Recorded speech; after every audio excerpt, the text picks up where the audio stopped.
Hello, everybody. My name is Ray. Welcome to the Evangelical Dark Web. Tonight, we have a special guest, Charles Haywood. We're going to talk about his background. We're going to talk about some of his ideas that are pretty unique, but at the same time, also not super original. And that's in a certain point of view, which I think is actually one of the more interesting aspects about this, is that there's sort of a return to tradition or return to foundation with his ideas, and we're going to be talking about foundationalism, which is sort of what he calls his views on politics. It's not quite Christian nationalism, although there's a lot of overlap. We'll talk about the differences or the distinctions, I think is a more correct way to put it, as we get into the stream. But he's drummed up some controversy lately because Josh Bice, I believe, of G3 was the one who wanted to take a shot at you in kind of it seemed like a coordinated attack where Michael O'Fallon was kind of pulling the strings on that. That's kind of how I read that. Yeah, it's because it didn't seem natural for him to, like, some of the, going back through certain tweets and, digging through some old stuff. It didn't seem quite his MO. Whole thing's kind of weird. I mean, I don't really know what these people are, but I'm certainly happy to talk about it. So that's sort of what got this ball rolling. I see we got some people joining in. Don't forget to smash the like button, because that really helps with the live algorithms, and subscribe if you are new, because that really helps with the YouTube algorithms as well as the podcast algorithms. We are also live on Rumble, so we're live on Rumble, YouTube, Twitch, which no one really watches on Twitch anyway, and then Twitter. So didn't Amazon buy Twitch? Yes. So Amazon owns Twitch, and they also have their own streaming sort of platform. Like, I could stream on Amazon, but I think that's more for like product demonstrations. Yeah. So that's how that works. So you have been labeled Shampoo Soros. So how exactly did you earn that moniker? What's sort of your background? Well, George Soros, who is the evil billionaire of Hungarian extraction, and I'm also of Hungarian extraction. As it happens, that has nothing whatsoever to do with naming me Shampoo Shorosh. James Lindsay, who I kind of know who James Lindsay is, but he's this guy who as far as I can tell, is mostly grifter and runs around saying how if we talk enough, we're going to win. And he took offense at my pointing out that he had erred in one of his predictions and called me retarded, and various other talked about my mother and various other what I would regard as low IQ responses to high level political discourse. But he nicknamed me, and I actually don't dislike the nickname, other than I don't really want to be associated with George Soros because he's an evil guy, Shampoo Shorosh. And that's a reference to the fact that many years ago, I was a lawyer, and then I quit being a lawyer, a mergers and acquisitions lawyer, in order to run a shampoo manufacturing company. So I spent 15 years manufacturing shampoo and other hair care products for the salon market, for the men's market, for the African-American market, and as a contract manufacturer. So you never could buy Haywood brand shampoo or conditioner or styling products. I made it for other people's brands. So, but I sold that company, so I can't be canceled. And Lindsay, who, as far as I can tell, is a beggar, is offended that other people are able to make money on their own initiative and through their own efforts, and therefore has nicknamed me Shampoo Shorosh. So I gotta say, like, we kind of need we need some more George Soros figures on the right, because I feel like, or even in the church, because I feel like we don't have a lot of money in the kingdom. Like, this is true. You have the people that run Hobby Lobby, but where do they give their money? To the He Gets Us campaign. Yeah, it's terrible. That's Hobby Lobby straight to the He Gets Us campaign. It's like, that's where they throw their money behind. Then we have the things like The Chosen. It's like, we're not really investing. So I like to see that, people like you, Nate Fisher, and the people of New Founding kind of rising up to kind of provide some, capital and legitimate business to Christians. In those things, obviously, Nate and his crew both do things that are not profit and as well as for profit. There's an overlap there, and I mean, I am unfortunately nowhere near as rich as George Soros, who is a billionaire, and I am not a billionaire, but I probably have more money than the average dog, as I like Hey, to say. not all of us can make money off of, you Shampoo. know, well, shampoo, but didn't George Soros like loot Jews during the Holocaust? Yeah, Like he was he got his part start of that. helping to loot Jews, and then he left Hungary not because of the Nazis, but a couple of years after the war when he decided the communists were going to give him the good deal that he had gotten from the Nazis, and then he left Hungary not because he didn't like the Nazis or the communists, and then he spent the whole his entire career engaging in various socially destructive business and of course not for Because profit things. yeah, because I was under the impression he made a lot of money betting against currencies and stuff like that. He's a Uh, speculator. He's a traditional speculator, and of course, yeah, his standard response to when people point out that you take all this money and you use it to destroy societies is that you're anti-Semitic, which of course is the oldest trope in the book. That criticism of people who are Jewish is anti-Semitic. I mean, George is a very bad man. So it is unfortunate that he is of Hungarian extraction. I mean, I actually like Hungary. I said in the video earlier this week on Hungary and Christian nationalism, and how I thought Hungary has like the most underrated history in all of Europe. Mhm. I would say Interesting. of all the countries in Europe, Greece gets a lot of focus, England and France and Germany get a lot of focus, but Hungary is kind of very interesting. Doesn't get a whole lot of. No one uh, speaks Hungarian, and I mean, ever since two-thirds of Hungary was stolen after World War One, there's a relatively small number of Hungarians in Hungary. There are some in surrounding countries, including, as I am fond of pointing out, in Subcarpathian Ruthenia, which is temporarily part of Ukraine. Where that was stolen from Hungary.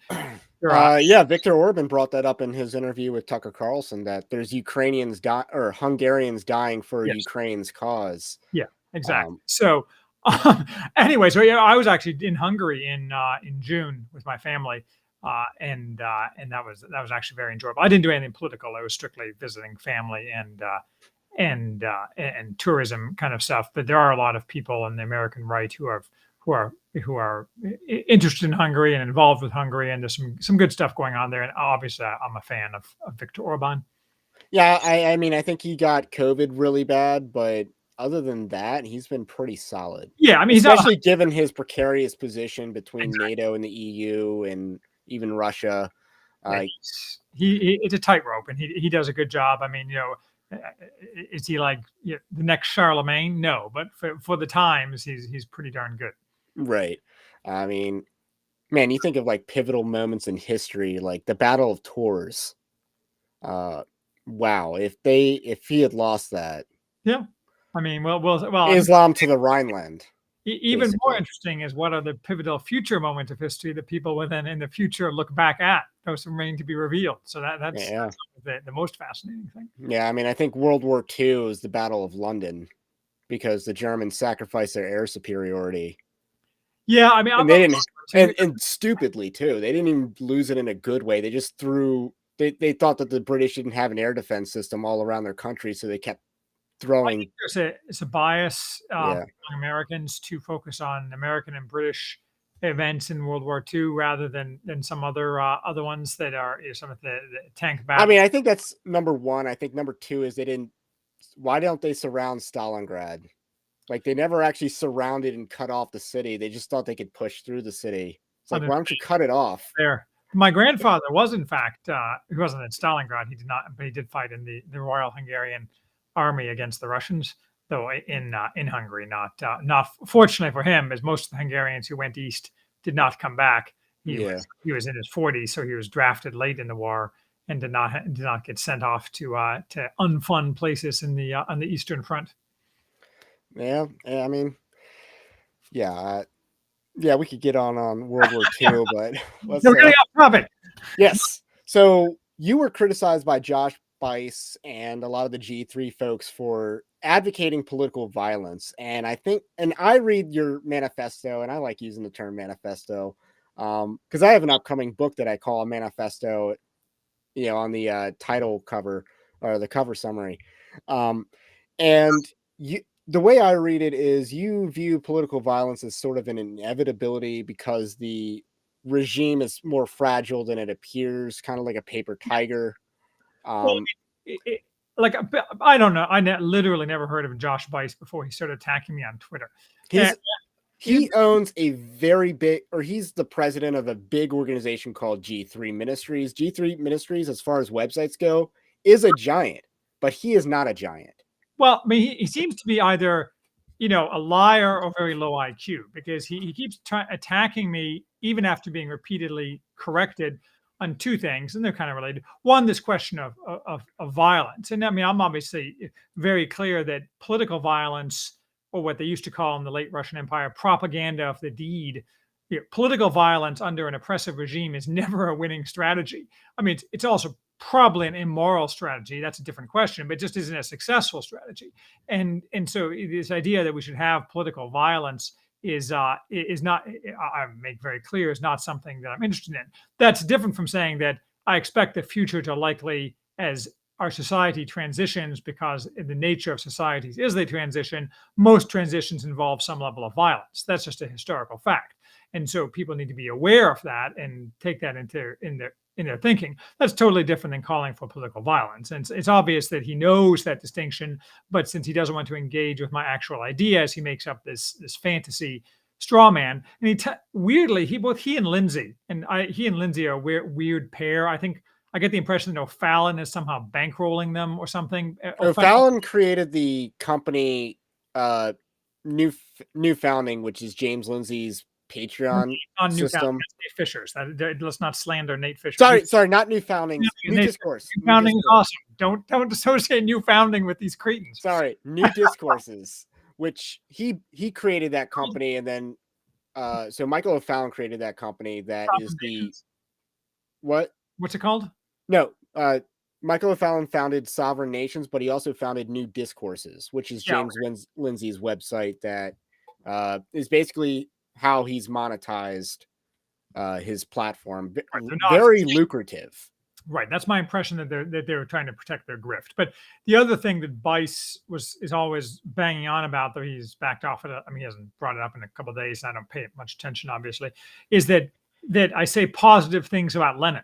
And of course, I say positive things about Lenin, because Lenin is a fascinating historical figure. I've written, I write a lot on my website, The Worthy House, and a lot of his book reviews or things masquerading as book reviews, where I talk about what I want to talk about. One of the things I talk about in both in a biography of Lenin and occasionally in other places is that Lenin is a fascinating historical figure, because he's a great example of someone who is a man who is extremely disciplined. Now, discipline is inadequate. Lenin got a lot of lucky breaks to get to his level of success, if you want to define Lenin. Well, interestingly enough, though, I'm not morally equating Lenin with like Julius Caesar or Alexander the Great, but if you look at each of those men, they cheat death multiple times. Absolutely. And you have to very fascinating. But like Lenin was the kind of guy who he was highly rational, highly disciplined, and he didn't let his ideology, I don't think people should have ideologies per se, but leaving that aside, he didn't let his ideology lead him into doing stupid things. And the classic example of this, so there's many examples, is that during the Finnish Civil War of 1919, which I think is a fascinating historical episode, where the left-wing people lost an election in Finland and started a civil war, and the right-wing people beat them into the ground in 3 months, killing 1% of the population in the war. That was right next door to Russia, of course, and the Bolsheviks had just recently taken over. And the Finnish Reds and a lot of the Bolsheviks demanded that Lenin help the Finnish Reds. And Lenin was like, I got enough of my own problems right here. I can barely hold on here, and spending a bunch of time and money on the Finns, who unwisely started a civil war, isn't something that's going to benefit my particular program. So right, because they were still fighting the whites at that point, right? But a lot of the ideologues among the Bolsheviks were like, Lenin, you comrade, you must help the Finns. And he's like, I'm not helping the Finns. Do you have a spare army? But that's just one example of, you can admire people like Lenin for their discipline and their even wisdom in this case. But Bice and all these kind of people regard this as some kind of way to attack Haywood. Again, not that I spend losing any sleep over this, but that he said something positive about Lenin. I mean, it's just so low. I keep using this term, but it's true. It's so low IQ, or just obviously a mendacious, lying I kind of. mean, there are certain positive aspects about. I'm trying to think. Like Joseph Stalin, to his credit, put the kibosh on Lenin's, allowance of degeneracy in Russian culture. Yes, So Lenin was kind of, a gay rights activist, basically 100 years ago, sort of. they weren't focused on the gay rights. They were focused on the free love, like between men and women, and probably overlooking any of the gay stuff. But yeah, they were big on like swapping and stuff like that. But I mean, that was all Oh, part and swinger parcel culture. the times. I mean, and that was part of the ideology. I do But not support any of when those you say things. ideology, because some might consider foundationalism an ideology, why would you say that ideology is bad? Is this like a Hungarian thing? Because I don't Viktor know. So, Orban made a very similar argument in his recent interview with Tucker Carlson. well, which I have not listened to, but I intend to. But the it is this is a crucial distinction. So I tend to focus on ideology using the James Burnham definition, which in essence is the a belief system that which any external fact does not change the believer's opinion. So if you introduce a contradict external facts, the believer will adjust in order to absorb those facts, but will not change the ideology. Something that's resistant to external demonstrations. So an ideology is a self-contained unit that is supposed to provide all the answers. And communism and leftism more generally, or classical liberalism, which is merely another branch of leftism, are all things that contain within them a set of rules and beliefs that are meant to explain everything to you. So if you ask, any of these people who hold an ideology, they'll say, well, this explains everything. And that's a mistake. What you need to focus on is what the reality of things is. And obviously, you can introduce external belief systems. Christianity is one of them. A religion is by definition an ideology. That is, any sincere religious believer holds an ideology. There's nothing inherently wrong with that. But you can't organize an entire, and this is kind of where I part ways with some of the really straight line Christian nationalists. I don't think you can organize an entire political system around an ideology, whether that's a religious ideology or a totally secular ideology. Most of what relates to governance and human flourishing is more you have to reflect what reality is and deal with that as it is. So that's why I'm opposed to ideologies, because ideologies basically you try to force reality into a preconceived frame, and then that tends to lead to a variety of ill effects. Okay, that seems to be Orban's at least background on what he was saying. So Makes that's sense from interesting. It makes his comments make a lot more sense. TD made the comment. One can write positively about Lenin, nothing will happen. What right about that mustache man? Although I'd like to say which mustache man, because a lot of dictators had mustaches. It's kind of like a no, but I mean, but yeah, I think there's a certain that's true. I mean, people avoid saying positive things about certain 20th century characters because the radioactive level is so high. I mean, I think Lenin was certainly just as bad, or Stalin, but that's just the practical impact. I think what ICE would do with that. I mean, Stalin was definitely probably the worst in terms of body count, but specifically during World War II, Hirohito was the worst. Like, what Japan did to the Chinese was Sure, undoubtedly how way worse than what the was Germans did, I would say. how directly responsible is the Emperor of Japan, or was he just some guy in a gilded cage? I mean, yeah, I was recently learning, because I watch a lot of World War II stuff, that, the generals and the chief of staff, or maybe it was a prime minister, basically lied about America's ultimatum to Japan so that he would approve the Pearl Harbor Interesting. strike. I Yeah. mean, it was an ultimatum to lift the embargo, but, you got to withdraw from China, but America didn't define what China was. So theoretically, Japan could have said, we're going to consolidate, create a puppet state, and we are out of China. So they Well, theoretically could have done something like that. counterfactuals, always interesting. So, so I do have, I did see that you had a podcast or something like that on Franco in Spain. So I was kind of curious on that, because he comes up a lot these days. I think he comes up a lot for a couple of reasons. One, he is a successful example of defeating communism, and we see that America didn't really defeat communism with the end of this Cold War. I mean, the Soviets were defeated, but the ideology is coming here now, or it Yes. didn't stop the ideology from permeating our society. So, you see nationalism as a natural combatant of communism, which there are several civil wars in which that was the case. The nationalists did not win in China, but they did win in Spain. So Franco being a champion there. I think that's one of the reasons, and the other reason being he's associated with right wing politics Mm. and religious fervor because he defended the Catholic Church, especially during a time when the Catholics were being like raped and killed Mm-hmm. by the leftists in Spain. So, um, I think a bunch of things about Franco. I will say that before I give a thumbnail sketch of what my thoughts are. The point you make about defeating communism, but ultimately this ideology taking over here is actually an outstanding one. And I think there's a very good and not very long book on it by a Polish guy named Ryszard Legutko called The Demon in Democracy, which basically is the best book I've ever read on this topic, explaining how supposedly we defeated communism, but really communism and leftism, which is the same thing, yeah, defeated us. And it's a book I highly recommend, and I recommend to everybody. As far as Franco, I get a lot of Franco attention. Well, to start off, I'm a huge Franco fan. I think Franco is just 100% awesome. Tasty, good for you, whatever all the adjectives you want to use are.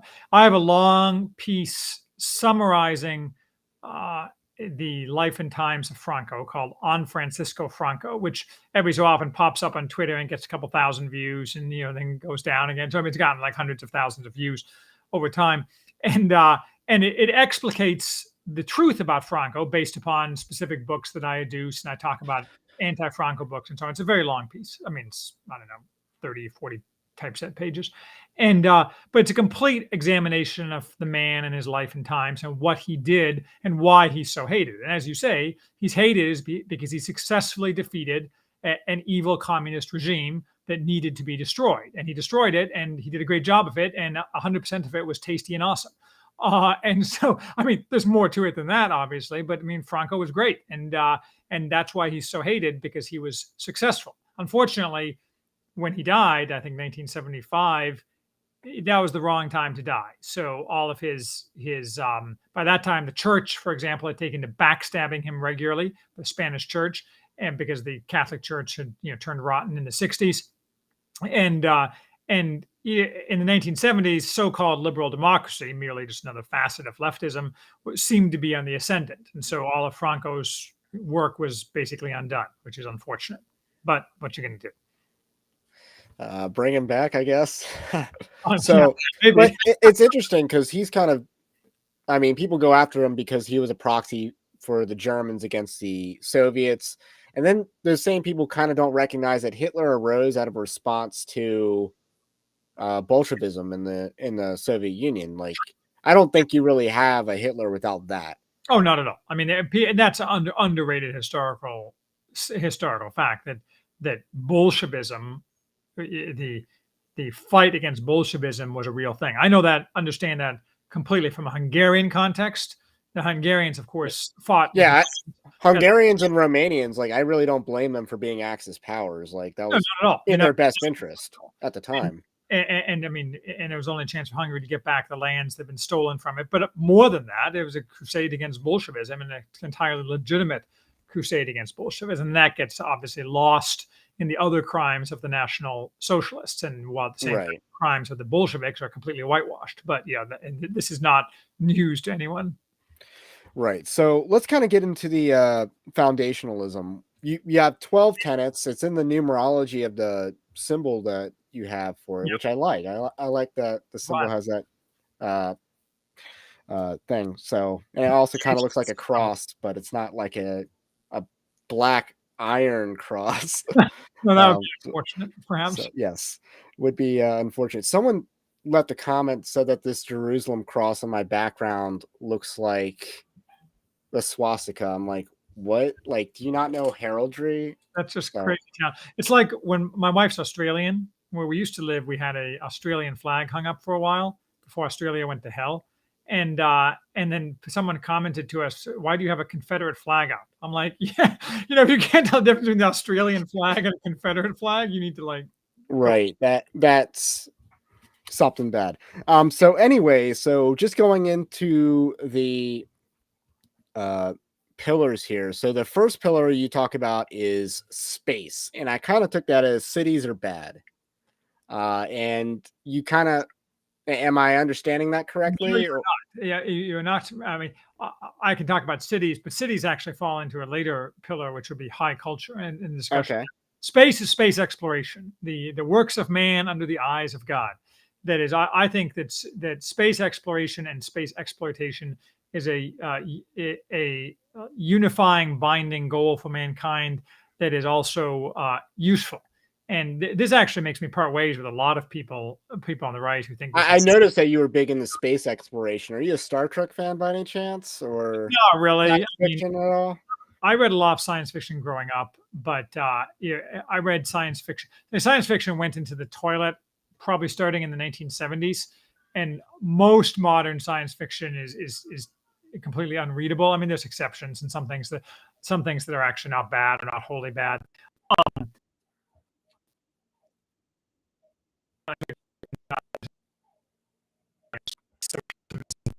Isn't really. Okay, so your audio is cutting out a little bit. Um, you're being asked Kirk or Picard. So, okay, so Hang on, let me make sure I'm not. Is it any now? yes. Okay. So Again, let me know. so yeah, okay, so you're big on space exploration. I actually get that. It's kind of like, Dominion mandate just taken to a Yes, that's. I mean, in higher level. So a, in a literal sense. So you're not a flat earther, you're not uh, we live in a dome or whatever. no, Uh we do so not live in a dome or on a. and I just wonder because it's like because my biggest objection is our propulsion system kind of sucks. Like as far as like the means to travel beyond what we can, we need better like propulsion Well, than even what before we that, currently got. and I've But written this. Nothing happens in the future, and you can argue whether the goal of progress, in this sense, even makes sense, and what the downsides are, and so on. But leaving those things aside, without a wholly new, cheap energy system, you don't have anything. You just have regression. And I mean, this is well known, undeniable, really hard to get around. And one of the tragedies of the modern world is that our ability to work on having advanced technology that actually benefits mankind has essentially totally disappeared. Instead, we get either crappy technology that doesn't benefit mankind, or just no technology advancement at all because reasons. yeah, and so what I thought was there's more of a pioneering instinct in the first pillar. So the idea that people need space to thrive. Manifest Destiny was kind of part of why America became the giant nation that it is, both on the world stage and size wise, was because we had a pioneering spirit of we're gonna go to we're gonna go off to far off places and cultivate it. You know, get the land subject the land under our dominion, raise families, large families, and you can't really do that in a city. And cities are increasingly, in my opinion, being designed to where you can't really have, large families or, It's an um, excellent point. I've actually been asked this recently, and I've kind of changed my thinking on it. My traditional thinking has been kind of history bound in the sense that I think that cities are kind of a requirement for civilization. That's where high culture and high art tend to happen. I think that maybe I'm turning away from that. I think that one of the benefits of technology is that an instantaneous communication, what have you, is that you can easily imagine a a some of the benefits historically of cities arising without cities entirely. And as you say, modern cities are frequently designed for pernicious reasons and in pernicious ways. And therefore, it may be better to get away from cities and into other alternative forms of organization, or perhaps not what one might call micro cities, that is deliberately designed cities with people of like mind and like seeking the same things, high tech Amish kind of thing. There's different things you can imagine rather than a traditional city, which is, as you say, is just a Right. cesspool. And Aaron McIntyre did a podcast where he talked about cities being used as a brain drain, like, so to speak, that you're attracting all these high IQ individuals. They're getting into a lifestyle where they're not producing a whole lot of children, and therefore our society is being eroded of high IQ individuals because there's some sort of genetic component to that. Yeah, Was kind of the argument that was being made. that's So, totally right. I mean, the child thing is a huge problem. I've been saying this for years, even before Elon Musk took it up. That the biggest kind of mechanical problem the West faces for the future is lack of children. right. And, that even extends to even other countries that aren't Western, like, the Russians have that issue. The Sure. Chinese sort of have that issue because they really shot themselves in both feet Well, the with numbers, a shotgun with the one child policy. yes, the numbers are. I mean, their numbers are projected to drop catastrophically by the end of the century, and it's worse than that because people look at the raw numbers, but they don't understand that a society that's tilted towards the old is a society that's stagnant, decaying, can't accomplish anything, risk averse. I mean, you have to have the young dominate the direction of the society. Having a society where the old dominate is just a recipe for disaster and stupidity. I mean, that's what we have in the United States. It's the Oh yeah, boomer generation at all levels of government, except for the president, because Joe Biden is technically older than a boomer. yeah. This is that's true. Born in 1942. But we have three Boomers, presidents that were all born in 1946. Three the presidents. boomers and all the people who are still alive who came before the boomers, 90% of them are suck. So I just have no use for them. Time to Uh, shuffle them off to the retirement homes.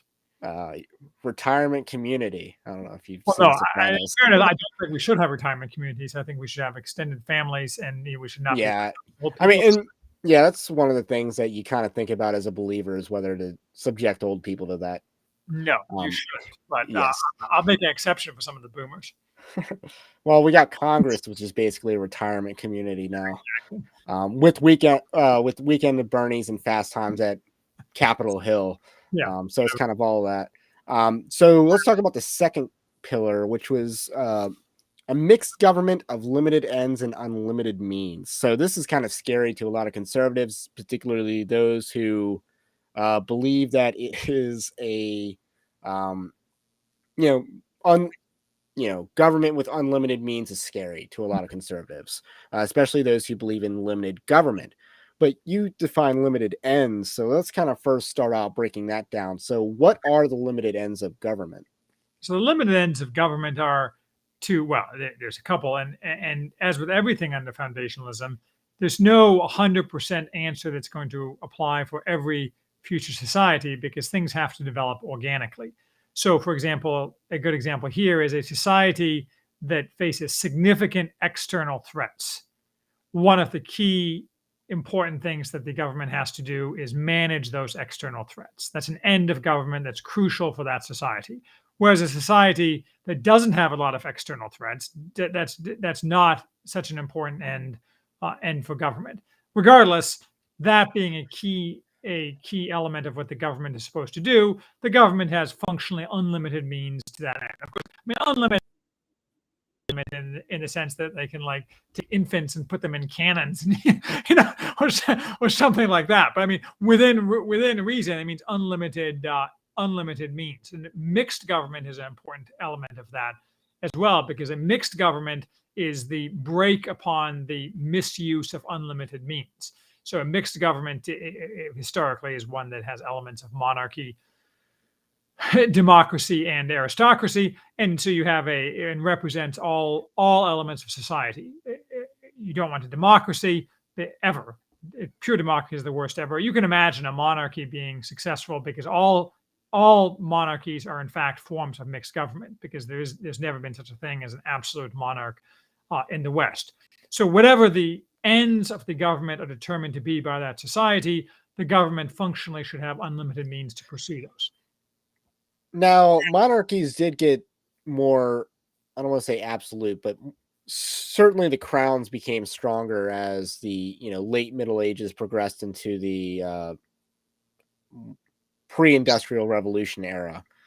Um, That's true up to a point, but people don't understand that even the Sun King, Louis XIV or something, who claimed to be in essence an absolute monarch, all those people, and certainly earlier monarchs to a vastly greater degree, were hugely constrained by a web of relationships in the society, by the role of custom, by the church, by all sorts of things. So the idea that there ever was an absolute monarch who had 1/50th of the power of, say, a random American government bureaucrat today, well, not a random one, but a powerful, say, John Podesta has vastly more power over the lives of Americans than any European monarch ever had, and the Supreme Court or what have you. And that's because the intrusiveness of government, the degree to which government influences the life of the average person, really only became intrusive in the 20th century. There's a famous line by A.J.P. Taylor, who's an English historian, in his book. It's a book on English history, but basically how up until the end of World War I, an Englishman of any period in history could essentially go his entire life with zero relationship with the government, zero contact except for like the post office and maybe like the water. And so this idea in the past that the absolute monarchs were some crushing burden on the people of the country is just historically inaccurate.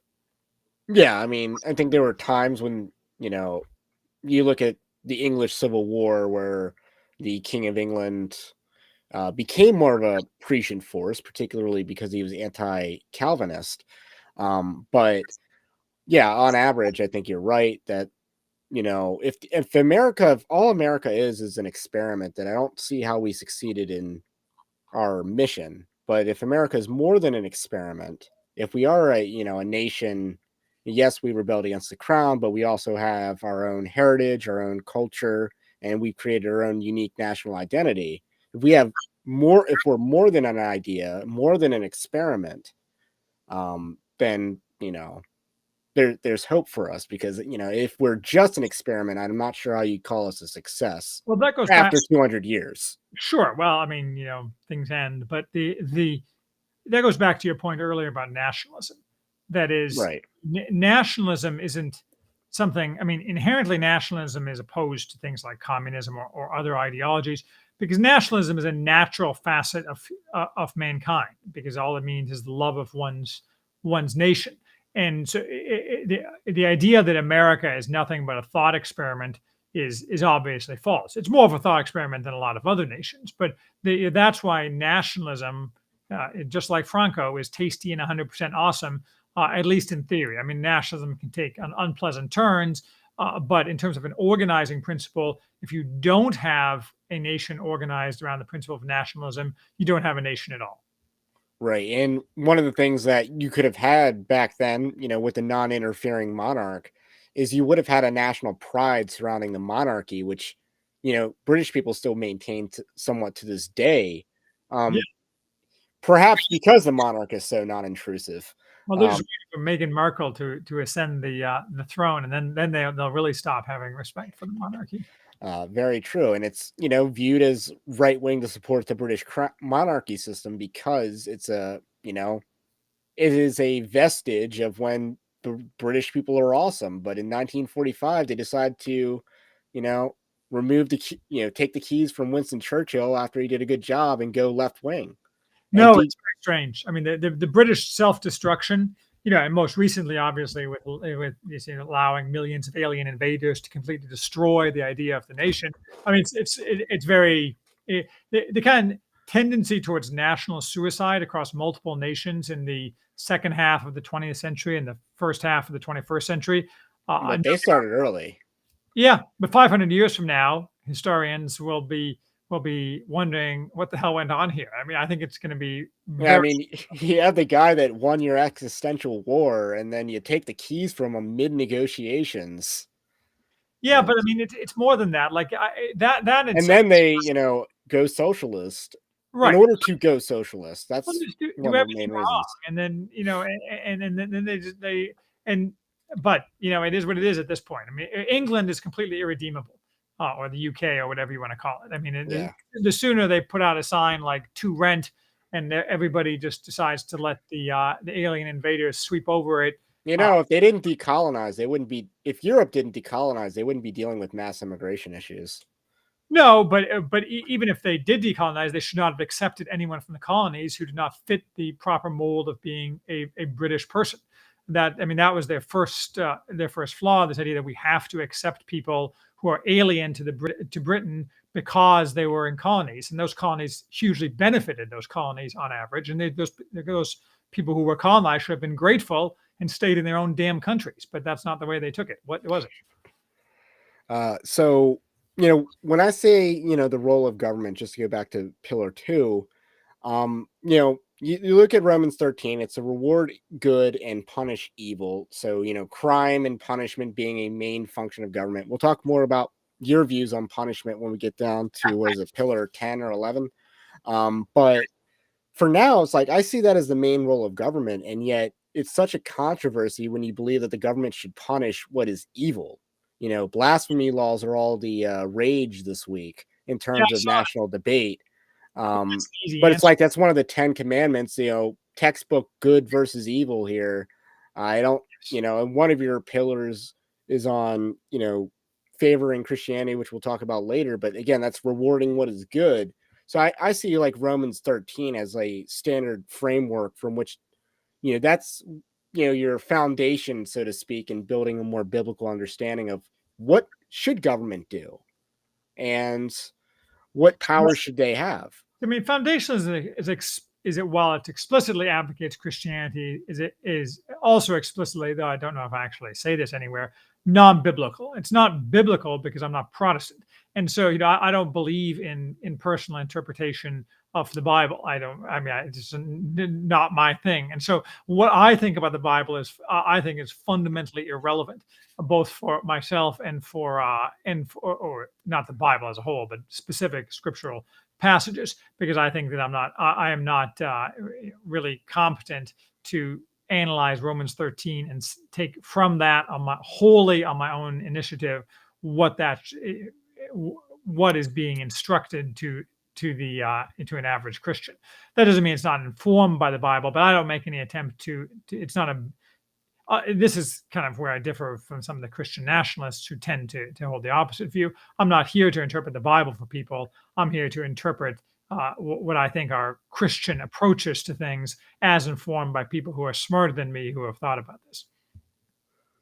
Fair enough. And then we have so you talk about governing, not administrating, and I actually really like that point for this pillar because we have an administrative state, as it's widely called, and instead of governing, like you look at Ron DeSantis, for instance, he's governing. You go into a territory, you take it over, you bend the territory to your will. You're governing, whereas the federal government is just presiding over a lot of committees, a lot of boards that are making all these decisions and perpetuating the problems so they can perpetuate their own paychecks and all that other stuff. So they're just, they're seeing over, and that's you know, kind of a difference. Governing is more of a general mindset, whereas, because if you look at ancient Rome, since there's a lot of parallels between Rome and foundationalism, Mm-hmm. um, you know, your goal was to become a governor so that you could,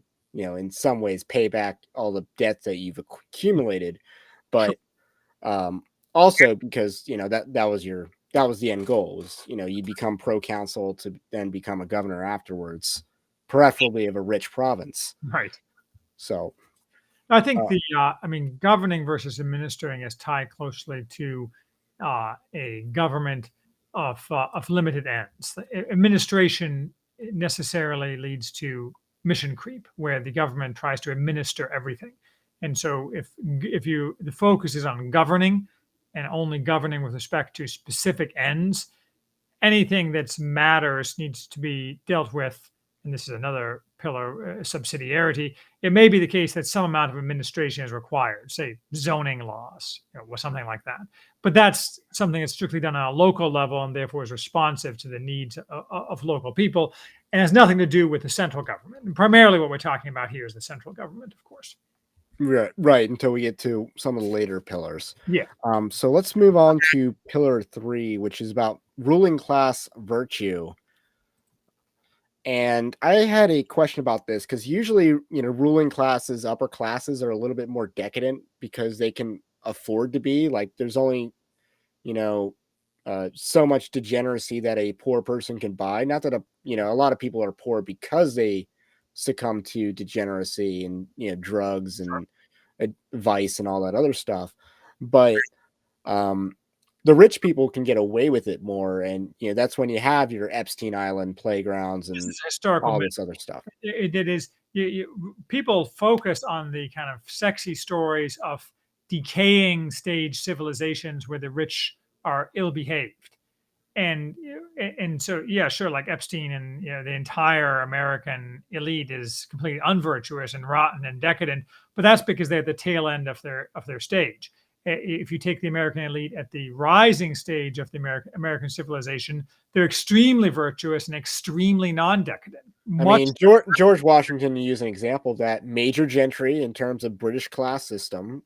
So he could have been richer than, say, a lord, but he wouldn't have had the aristocratic title.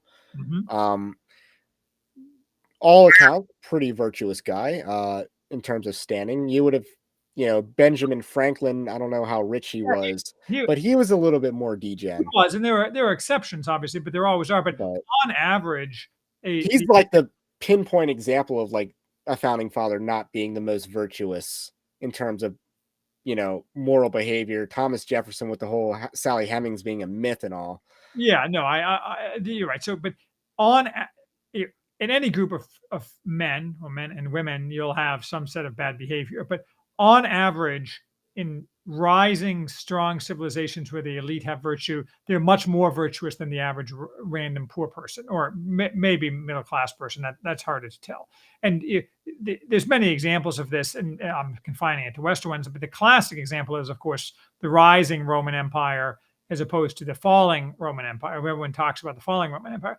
That said, of course, the behavior of the high virtue, when they had what they call the mos maiorum, the kind of backbone of virtue of the Roman elite, they behaved in ways that I would regard as completely unacceptable because they were Right. they're You look at, say, Julius Caesar. I think he was someone who embodied a lot of the Roman virtues. But even That there, you're trending downward, right? You see, there's a lot of rot creeping into the elite, even at the by that point you're past the civil wars, and the period here is like 700 to 200 or to 150 BC, where the Roman elite maintained an extremely high level of virtue. It started to, but my point is that it's just not true that the elite tend to be less virtuous. In a successful society, the elite are extremely virtuous. We just need to have that in order to have a successful society. why are the elite more virtuous in a successful society? Like, why is it that they're more virtuous and, say, the non-elite are less virtuous? Well, I think that you can't have a successful society without a unified elite that acts in lockstep for goals that are greater than individual self gain, and that necessarily conduces to virtue through the application of some set of external rules. That can be a religion. I mean, we think of it mostly in terms of religion. For the Romans, it wasn't religion in the same sense that we think of it. It was, as I say, the mos maiorum, which I forget what that translates as, but it's the code basically by which the Romans lived under the Roman Republic. And anyway, my Latin is no good.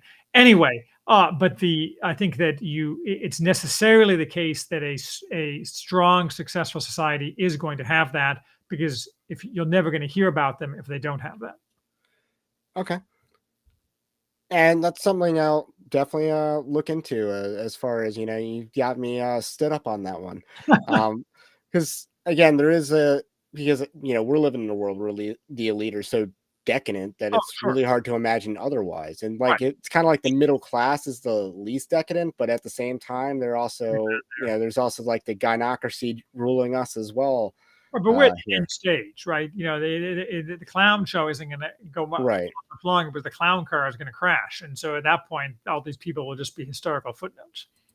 So number 4 was sex role realism, which I kind of thought was a no-brainer for Sure. uh not a whole lot of questions here. It's just, feminism's bad, return to previous gender roles. I'm wondering, how does this look in a spacefaring culture though? That's a I great will ask that. Right. So the answer is that in a spacefaring culture, the women stay home and the men do all the dangerous stuff. The end.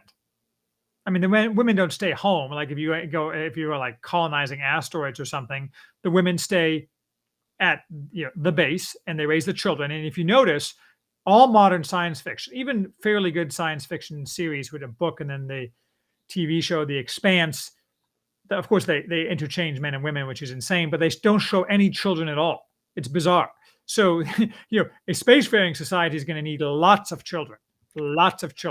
And the women will do well, the women will basically be like the Laura Ingalls Wilder kind of women. They will do all the important things in the home, and in case of need will do things like defense, and the men will do 100%. And like, for example, on spaceships there will be 0 women. All right. I mean, Ship 0. is no place for a woman. Yeah, we've heard that a lot. I mean, Your audio is cutting out. So yeah, I mean, that might be the first time that question's ever been asked about role of women in or traditional gender roles of women in space. there, So our 5th pillar is subordination of economics to politics.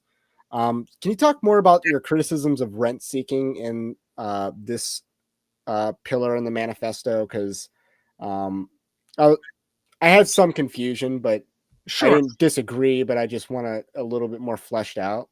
I mean, rent seeking is the economics term for seeking gain in any particular scenario, and most of the American economy nowadays revolves around rent seeking.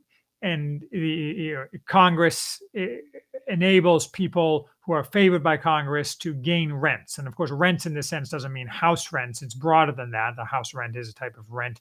In the sense, it means that people are allowed to obtain gains at the expense of others, and also more broadly at the expense of society. So, private equity companies, for example, are notorious for looting and stripping companies in order to maximize their gains, and they do maximize their gains. So, in a sense, the economic pie is maximized when this is allowed. But at the same time, entire families, towns, states are destroyed by allowing these kind of activities. So what you need is a political solution that subordinates so-called economic maximization to broader social goals, which obviously include not be everyone being poor.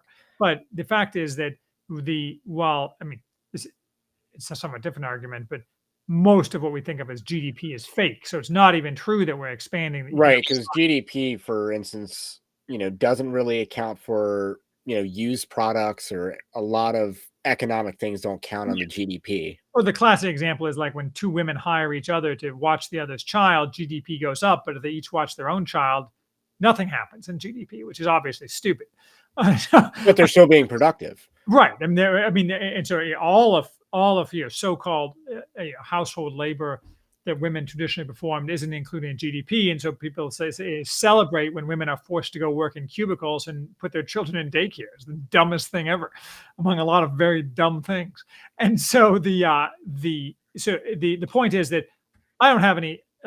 Occasionally, or often, you'll see people on the right who are wedded to economic theories. Austrian economics will make everything wonderful and maximize everyone's gain. I just don't care about those things. I think basically that the people who govern the society should set constraints on people's economic behavior in order to maximize societal flourishing, not to maximize so-called GDP. Obviously, while at the same time, part of that is eliminating rent seeking, that is, people unjustly profiting I at mean, your expense of textbook example of that would be the Blackguard, Vanguard group, or yeah, Black. Vanguard, BlackRock and Vanguard groups, who are these firms, and the people that are like buying up houses, taking loans out from like the Federal Reserve to buy, very low interest rent loans to Sure. buy up all these properties to rent them out to It's people. not available to the average Joe, is used against Right, the average Joe. right, and that's part of the problem. There's so much to kind of unpack here because one of the things that I kind of admire about America's enemies, so to speak, is that they prioritize national interest over economic interest. Like Iran's pursuing a nuclear bomb, that is kind of in their national interest of defense. Hate the player, but don't hate the game, not the player. I don't know, but it's sports teams. Like international politics is sports teams. You're rooting for one, you're rooting for your team, but the other team has, it's. I don't believe in it's cool. It's okay when one side does it, but not the other. Yeah.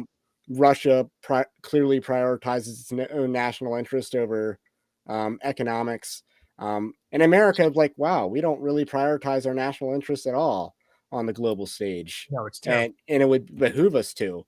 And so I just kind of think like that. And one area where that's true is like we've outsourced all these jobs, these middle class jobs overseas, and people in Japan can have a middle class job making you know complicated electronics, TVs, and stuff like that. So Japan's allowed to have a middle class with manufacturing capabilities. China's building a middle class based on our outsourcing of our manufacturing, but America can't have that. We've outsourced it. We have a lot of the job market's not cool right now, but and then you look at our economy.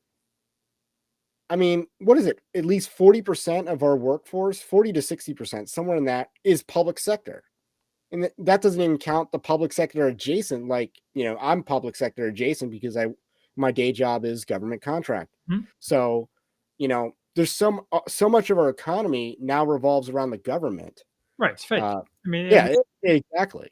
yeah, I mean, I'd have to look at it, but I mean, I would guess 60 to 70% of the GDP is fake, and if it went away tomorrow, we wouldn't lose any actual social value. Now, you'd still have catastrophic consequences because we're levitating fake, and people use fake everything to buy fake other things, and so the process of squeezing out the stupid, it would be very painful. It's not easy, but it's going to have to be done sooner or later, and that's just the way it is. So there's a lot to unpack with the fifth pillar, but I think we understand the fifth pillar. It's just like the implementation of it, I think, is just fascinating because you're basically saying that, hey, um, the dollar isn't the end all be all, which Sure. we need to hear. The right wing needs to adopt it because we are not the party of the rich.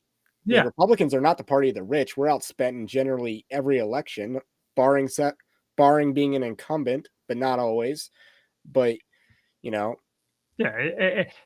I mean, in the classic, not the classic example, but I mean, you can tell in any society, a society that has massive inequality with a small amount of extremely rich people is inherently going to be a society where the elites are not adequately virtuous, because the only way to accumulate those disparities in wealth is to engage in behaviors that are societally destructive.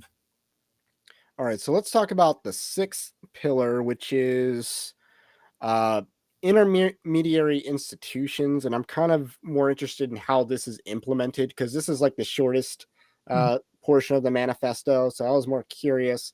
Can you summarize what this is for the people who haven't read your manifesto, and then kind of just talk about Intermediary how? institutions is just the phrase for organizations that normal people belong to, that around which they organize much of their daily life, most of which have been completely destroyed.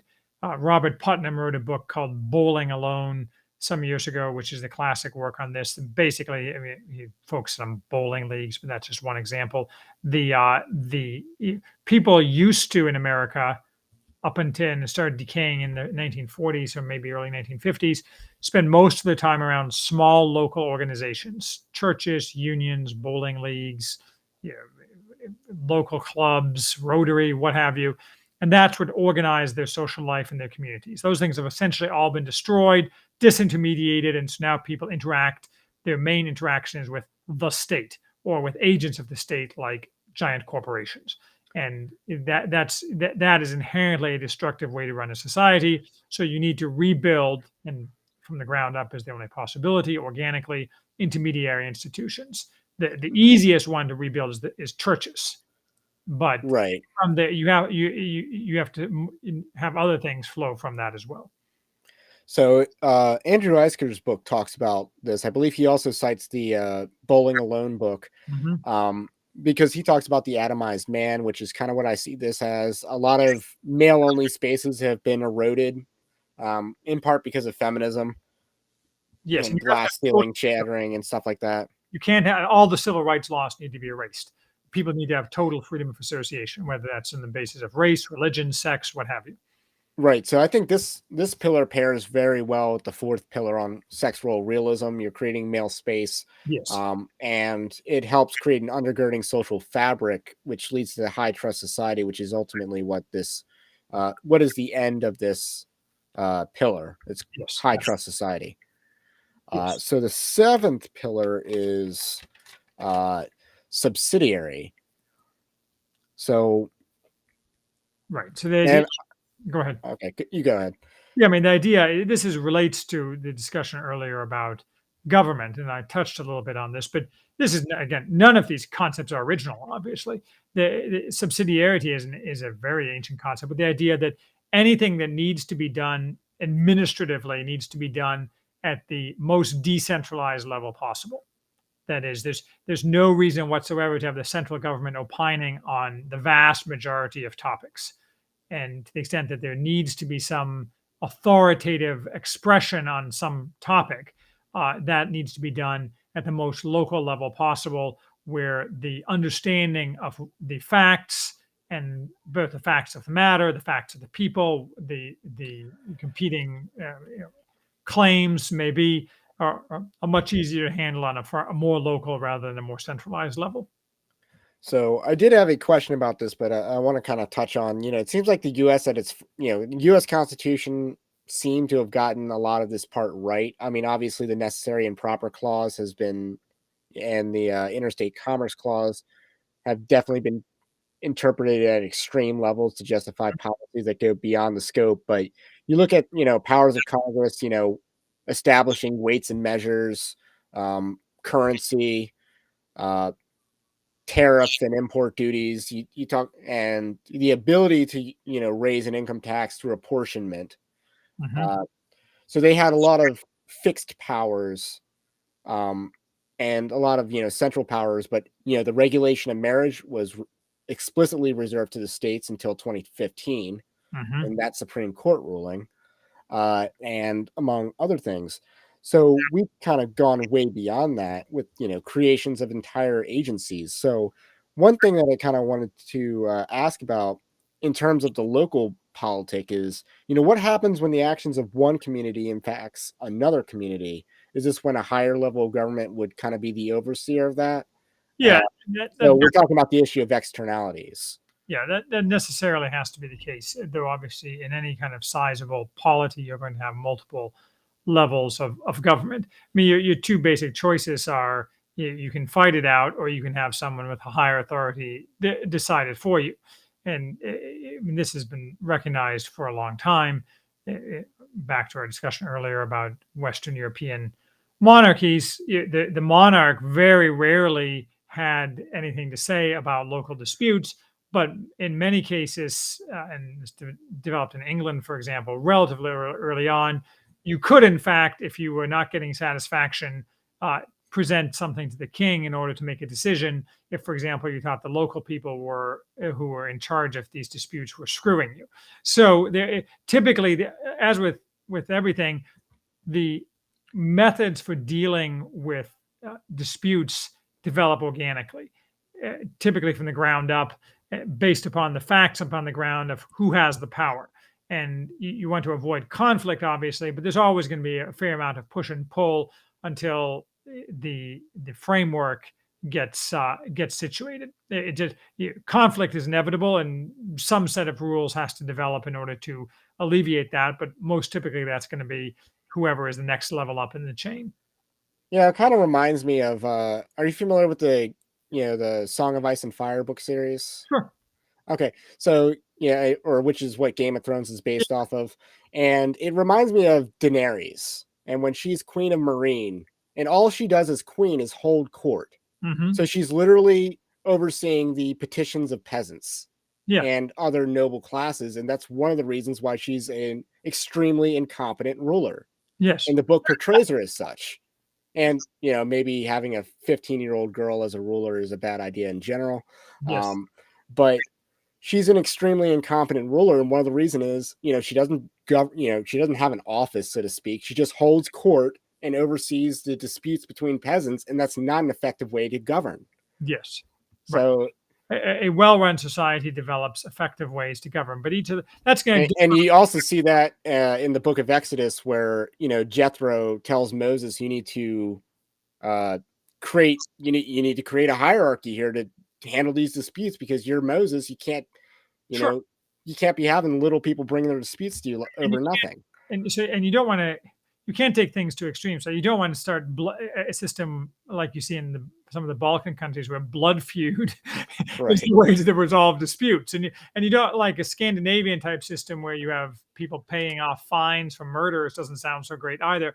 But again, these are all people develop different systems. Some of them are inferior, some of them are superior. Ultimately, what you really want is something, a high trust society, as you referred to earlier, where people try not to get into disputes and resolve them on a family or group level informally with elders or something like that. So you don't need and have to involve the government at all, except in extreme cases. So one of the so moving on to pillar 8, and it's about hierarchy and order. So I want to ask about some sort of caste system, because you seem to have a mentality that there's going to be some sort of class system. I do want to ask: is there going to be like mobility between these classes, or is that something that you foresee? Oh, sure. I mean, there has Or to be mobility. I mean, classes with no mobility, no ability for people to raise themselves. Those societies like that tend to calcify very rapidly, and also to lose out on talent. Yeah. At the same time, you don't want to strip it. You don't want every like upper class to strip all the talent away and make the local talent move, as back to the point you mentioned earlier with Aaron McIntyre and brain drain. One of the problems in America is that it used to be that every locality, like Cleveland, had an upper class full of smart people who stayed in Cleveland and did things for Cleveland. Now they all moved to DC so they can work in the EPA or something stupid like that. But yeah, you have to have some degree of social mobility, and typically that's done through talent. I mean, the church used to take out people and raise them, or people could raise themselves through fighting prowess, obviously, or other forms of service to people who are higher up in the social hierarchy. And you also have to have the ability to fall in the social hierarchy, because if you're like a goober loser with like some kind of set of sexual perversions, maybe you need to go down a couple classes, right? I mean, so you don't continue to infect the supposedly more virtuous upper classes. So yes, hierarchy is just inherent to all mankind. That's just the way it is. But you have to have a somewhat porous set of hierarchies. right, I think that might be something that maybe some people don't think is clear in the manifesto. Okay, Um, I'll update me. but that's why we're asking. That's why Yeah. we're asking the questions. And then we're going to talk about the punishment of crime, which is also comes up in hierarchy and order, because that's, I guess, the order part. Hmm. And you're a much bigger fan of corporal punishment and than you are, say, incarceration. Hmm. Um, I imagine there's some sort of historical precedent for that. I mean, because you see a little bit of both. Um, you know, uh, Incarceration is a very modern punishment, and I mean the in mass, yes. Sure. I mean, obviously, people have always been in prison for short periods, like, in the drunk tank kind of thing. Like, you got drunk and disorderly, so you're going to spend 2 days in this jail cell, right? Or like a Western movie kind of thing, right? Where the sheriff has a jail cell. But I mean, incarceration is just, well, it's arguably inherently inhumane. It's obviously societally destructive. Basically, people should, with some exceptions. I mean, you can imagine, like political prisoners. I mean, like the United States government currently has a lot of political prisoners, which I don't support. But you can imagine a situation in which political prisoners make some degree of sense. But short for what I would call common crimes, or things that are not administrative crimes or political crimes, you want to beat people so they inflict pain or kill them, because those are the things that historically have worked in order to make sure these things don't happen again. This is just entirely obvious. Okay, so you're saying it's obvious that corporal punishment is more effective, and in a modern society, should these things be live streamed or? No, Uh, I'm opposed to the kind of the desensitization of people to that happens when you make a spectacle out of pain infliction. I mean, this is classically a big problem in things like public executions and what have you. So so in the movie True Grit, I think it's True Grit, they have like everyone's going to the hanging and they're singing hymns and stuff like that at the execution. So you're not really a fan of that type of system, I have to see the or am I thinking of the movie Hang 'Em High? Either way, '60s westerns had this. society, right? Like if the Amish went in for capital punishment, which they don't, obviously, they're very pacifistic, but you can imagine that it would be salutary on the extremely rare occasions that someone got hanged for a crime in an Amish community, if the Amish were self-governing, because the Amish are the Amish, and they would all learn something and then they would pray about it. But in a kind of more degraded society where everyone gets drunk and enjoys they regard it as a spectacle for fun because the people are more degraded and less religious, then it's just corrupting the psyche of the people. So yeah, you have to judge it to a certain extent. So for example, you can totally see in the executions for treason under the English kings, it probably made sense to bring the upper classes together so that everyone could see what was going on. And it was probably something that was more of a serious occasion than an occasion for drunken merriment. Every situation is going to be different. I just think certainly in our modern society, it would just be terrible if we televised things like executions or corporal punishment. Okay. I mean, obviously, like whether it be a local versus national, varies. If someone's getting flogged for drunk driving or something like that, is that like on video? But it's not like like a public access channel, so to speak. Um, Yeah, I I, don't know. I You could, I'm just asking about implementation because isn't part of the part of what the crime and punishment system, the justice system, should be to deter crime. The punishment should be a deterrence to crime, and seeing other people, be executed for murder, so to speak, would be a deterrence against someone else committing that same crime. So yeah, I mean, I kind of wonder what that role plays if a lot of this stuff is privatized, so to speak, maybe so as not to. you'd have to see. But I think that like all things, you're not going to know the answer in advance. You're going to have to make adjustments, and that's the way it is. And you can imagine scenarios where in one locality or town or county or state, they have a public element, and others they don't, because they find that it's not this is a form of subsidiarity. Okay, so I like that aspect as well. Uh, and back then they also used to like leave bodies hanging at places. Like I know, like that was more of a Roman thing, right? To just Right. Well, no, they did that. I mean, in all sorts of oh, a lot of places. historically, people have left bodies out for I mean, I wonder if say with the United States illegal immigration crisis, Ron DeSantis or whatever, talks about stone cold dead, and you just leave the bodies hanging as a hey, this is a warning, don't bring drugs into this country. It seems Uh, extreme, but it's probably effective, and we definitely need a lot more capital punishment. right.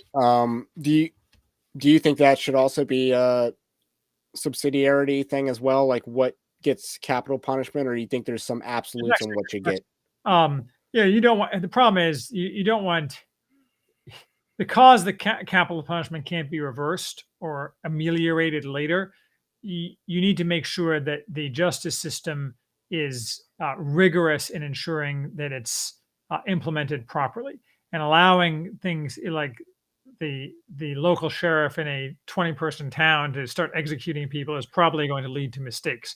So you need to have some system where Right. where you can be certain that you're getting a just application of capital punishment, as opposed to like some local guy who's just sadistic, which could happen. Right. I mean, Right. you need to be aware of the vices of everybody, not just the criminals being punished, but the other possible vices, and ameliorate those at the level of. Right. I mean, the movie Hang 'em High with Clint Eastwood was based off of a real judge who was known for executing a bunch of people, and I think also getting a bunch of marshals killed, Yeah, so yeah, because guys like, and that's why you have the higher level authorities to identify there's a problem.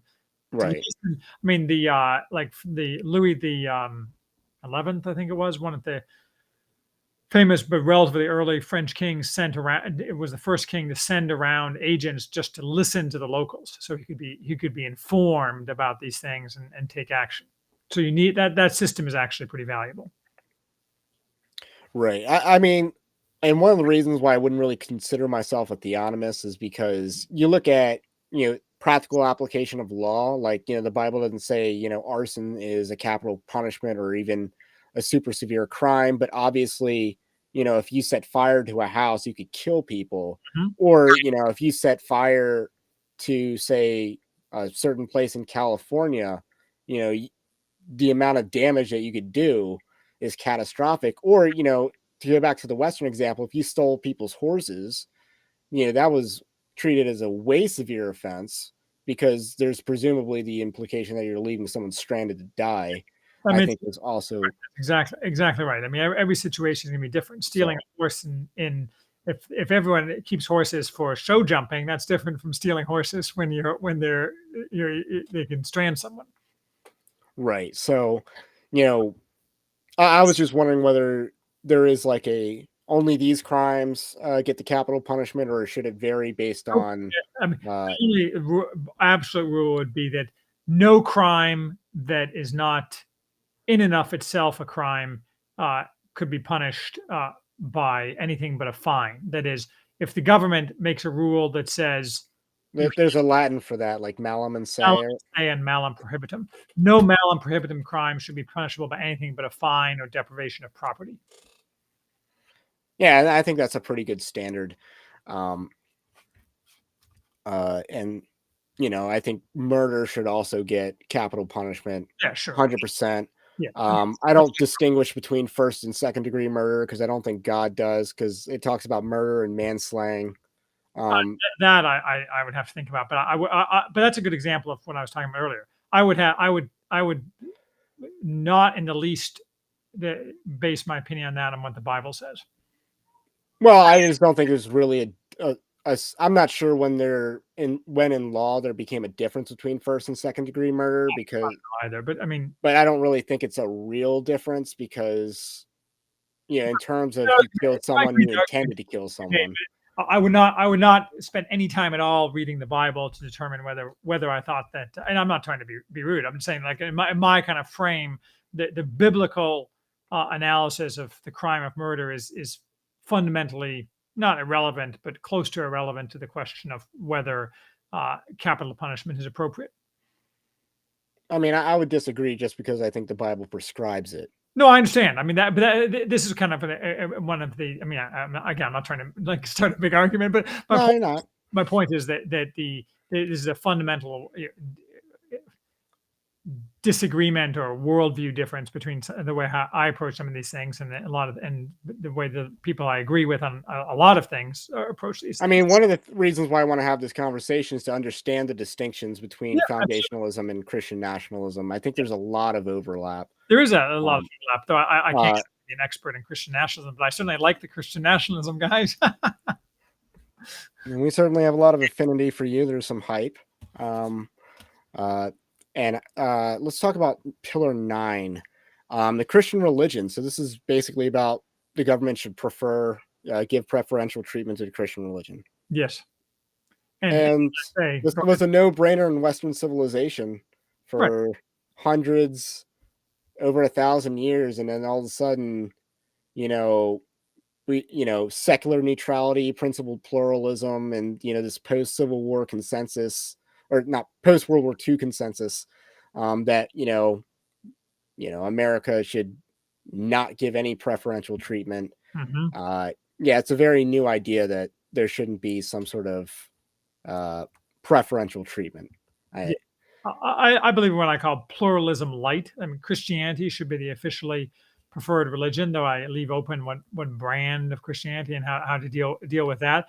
And other religions which are not affirmatively pernicious should be allowed to operate, but they should have social debilities. That is, if you're going to be an upper class person and you're not Christian, well, that's probably going to cause you extreme difficulties in rising and maintaining your position in the upper classes or in government and so on. It should be expected that the default position of anyone who's important in society is Christian.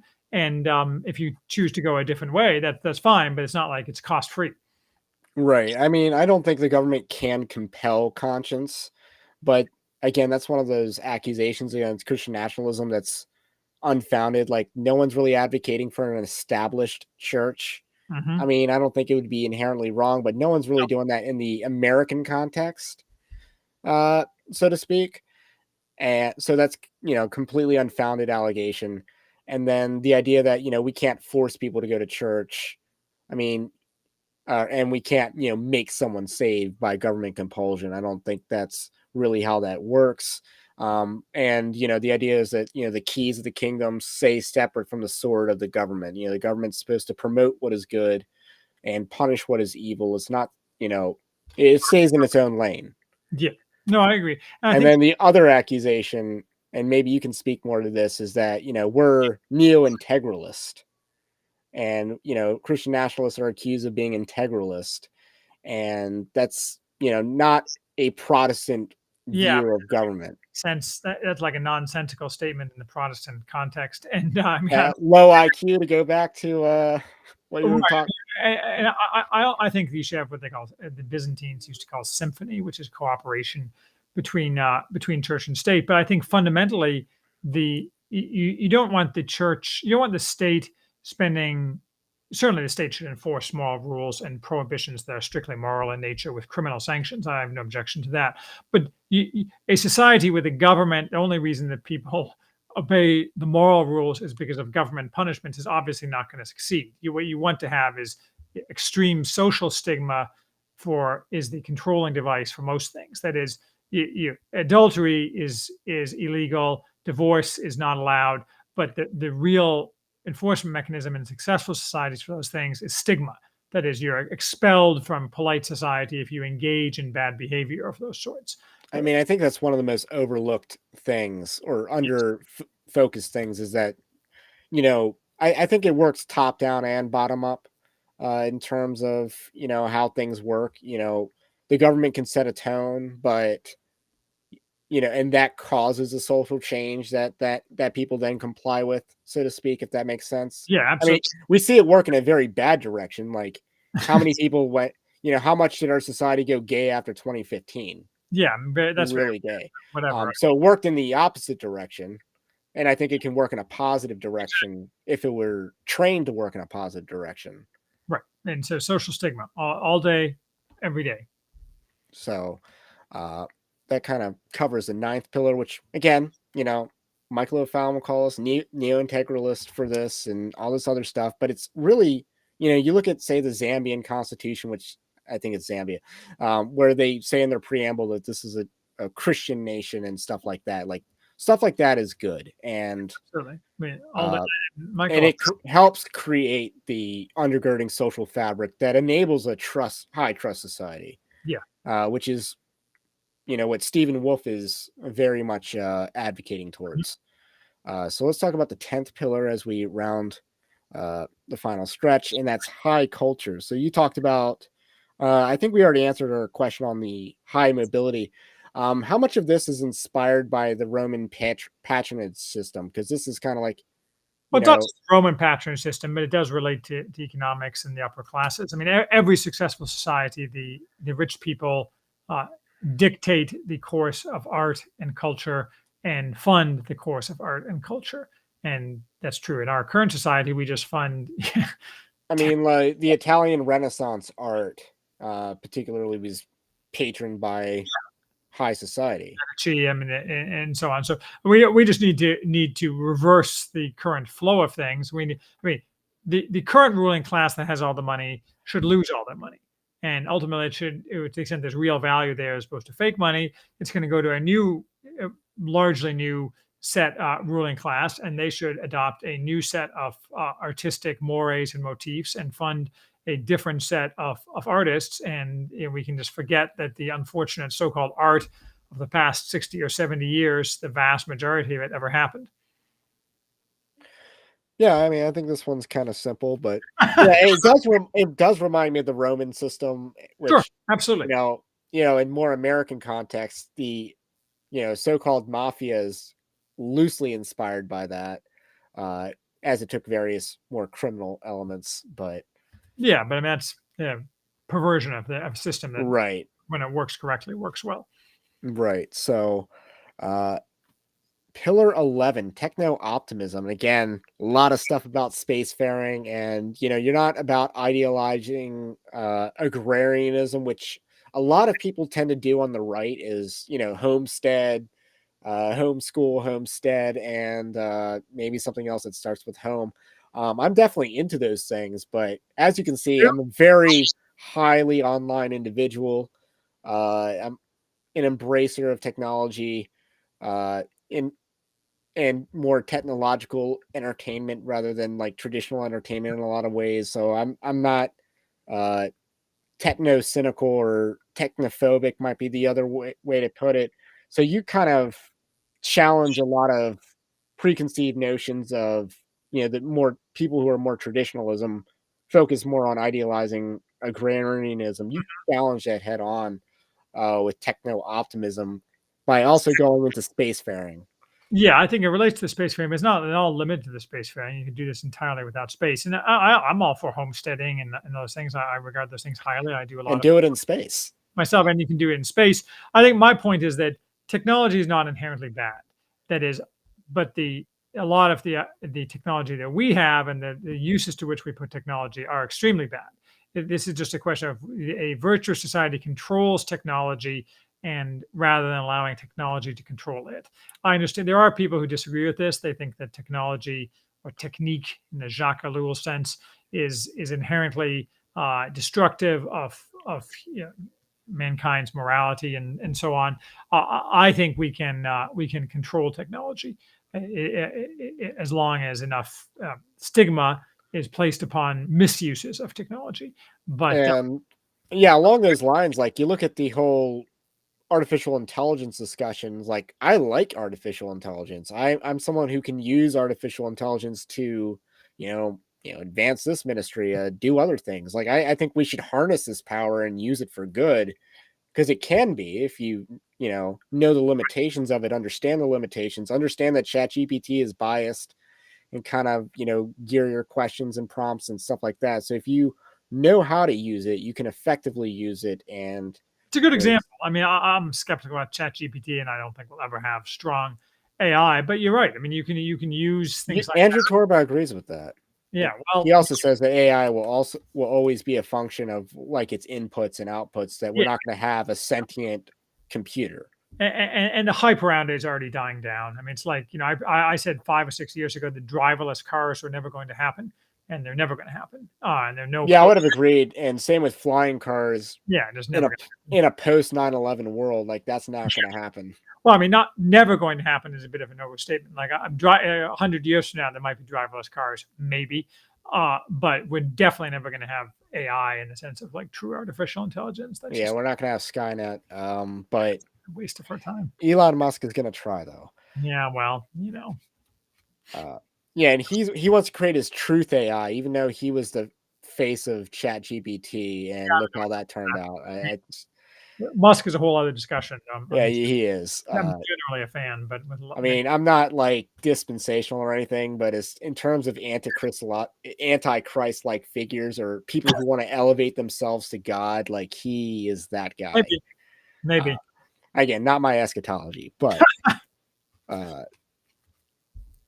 And and then I also like what you said about choosing atomization. Like this is a choice that we make, yes. and we can choose to become drones to technology, or we can basically choose to harness and take control of it. So Yep. I think that's the dichotomy that you set up, and you acknowledge a lot of critiques of this in the manifesto. So Mhm. this one's like the most that you allow pushback on, I think. Yes, and it's Uh, because I'm it's really probably the one. It's an excellent point that I'm still working out in my own mind the most. and then lastly, we have the 12th pillar, which is nationalism, not globalism, which kind of seems like a duh. Yeah, we kind Uh, of talked about that already. I mean, it is a kind of a duh. I mean, I mean, without a nation, you, in a sense of nationhood and nationalism, you don't have a nation, and therefore you don't have a society, and you can all go home. Now, do you ever see like globalism becoming a thing? No, Uh, Never. no. I mean, Uh, there used to be a vogue among rightists in like mid 20th century for even people like Ernst Jünger for like the future global state. Never going to happen. Total waste of time. yeah. Uh, or all the science fiction that wants a unified planet Earth in order to Yeah, totally uh, waste of time. You're much more likely to, if you ever had a well, the science fiction books where like the different types of people form their own planets is more likely. Like the right. one planet. Yeah, I mean, I think it's Star Yeah, Trek where it's like the planet has unified, therefore we can make first contact or something. That's kind of like the mentality that they have. Uh, waste of time.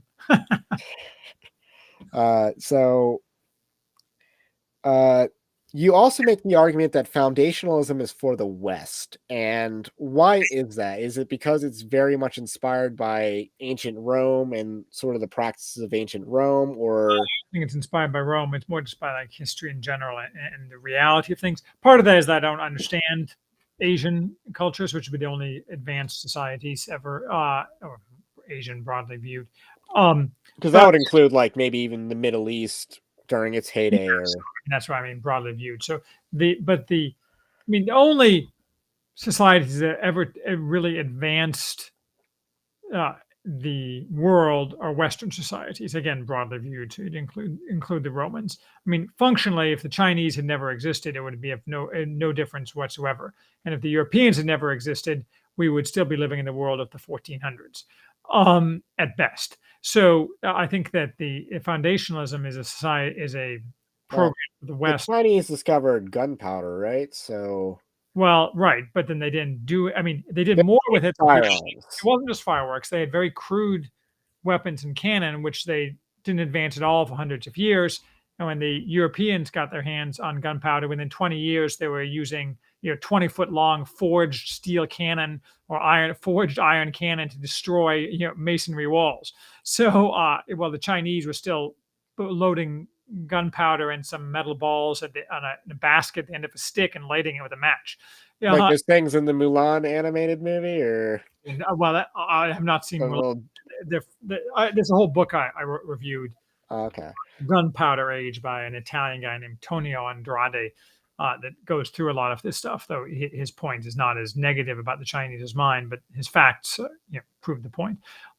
So it's a program for the West because the West is the only successful society, truly successful set of societies that the world has ever seen, in terms of advancement, and also because that's mostly what I know, and so I can't really speak to the deep cultural underpinnings of Chinese civilization because I just don't know anything about it. Yeah, I mean, was it Time magazine famously said that the printing press, the Gutenberg printing press, was like the most important invention or Yes, of the millennia. yeah, and you Um, can make that argument certainly. and I think the Chinese had their own different version of a printing press, but is that as far as we advance without Western civilization? Is a printing I press? mean, historically, that's been the pattern. That Yeah, I mean, and I don't know how much Japan really advanced on its own during its 200 years of isolation.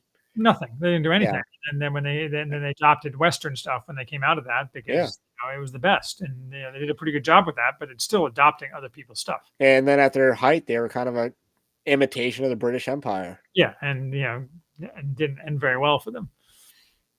So yeah, it's interesting that you make that point because I've said some I have some spicy thoughts like matriarchy never built anything, but then you're like if it weren't for Western civilization, if it weren't for Europeans, we'd be living in the 1400s Yeah. at So most. on the Or matriarchy thing, I like to say that a society of exclusively built of men is a society of killers, though pretty accomplished killers, and a society of women is very comfortable in its caves. So that's the distinction. And same thing for West. You need the West to the West is it's not true. You were a commenter that it is true that the Chinese and Koreans invent both, yeah. movable Which blocks, I acknowledge that. I was just saying like but it's they considered the Gutenberg one to be the biggest but that's invention very or different whatever, but from metal type, which is a radically different step forward. So the same thing with gunpowder. It's the Europeans who took the things that other people couldn't take to their perfection level and perfected them. right. And you look at was it the 1400s or was 100 years war they were using cannons Yeah, and stuff like that and rather effectively at times. sure, very very rapidly.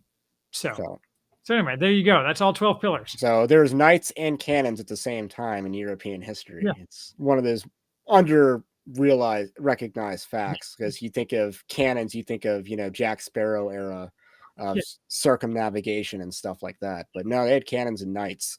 Yeah. So, anyway, that rounds out our 12. And we've kind of discussed some differences between Christian nationalism and foundationalism. Maybe we can end a little bit more on that. Just Uh, one more question. This is super late for me, so I need to get to bed. yeah, I think we covered this.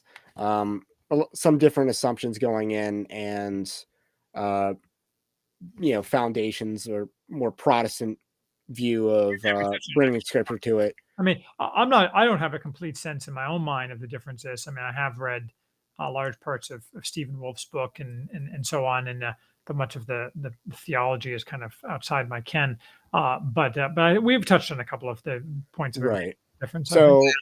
So, anyway, thank you for your time, and I'll let you get on out of here. Anyway, if you like this kind of content, subscribe to the channel if you are new, and you can support us at our Patreon-like system at evangelicaldarkweb.org/join. That's our Patreon-like system.